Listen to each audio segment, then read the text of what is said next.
I am Mark Stewart, and I have 5 more reasons to address the state and compassion.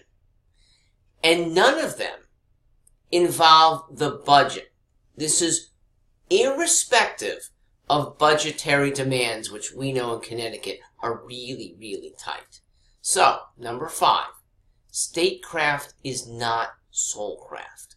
We rightly don't want the government foisting values on individuals. The conservatives are right here. That's what parents, friends, church groups, civic groups do. Leave charity to them. Let the state be limited, as I said, to enhancing prosperity and protecting public safety. Number 6, a state that administers charity replaces an important element of humanity, choosing to give to charity. Relinquishing charity instead to a thoughtless, rubber-stamp bureaucracy, it means slicing out our better angels. By contrast, thoughtful, passionate, individualized charity, it enhances our own self-worth. Now, there's room for both, state and individualized charity. You could do both. A family who's not pressed after paying taxes can still give away a chunk of its money. But when it's compelled by the state, a big chunk of its income tax, a chunk of its sales tax, it's no longer doing charity as a godly trait. Number 7, charity from the state often lack the gratitude they have compared to receiving charity from an individual or a group donor. A formerly impoverished person, now settled into a good career after a training program from the state, he's unlikely to have gratitude for it. Now, if his new success came from, instead, one employer who took him under his wing to give him an apprenticeship, there's a lot more gratitude. It's almost impossible to be grateful to buildings and large processes, such as the state bureaucracy.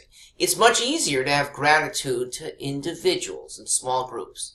The gratitude you might have to the state social worker who helped you kick a bad habit is still not full gratitude because it's her job. By contrast, the civilian who volunteers, it's not her job to help you kick the habit.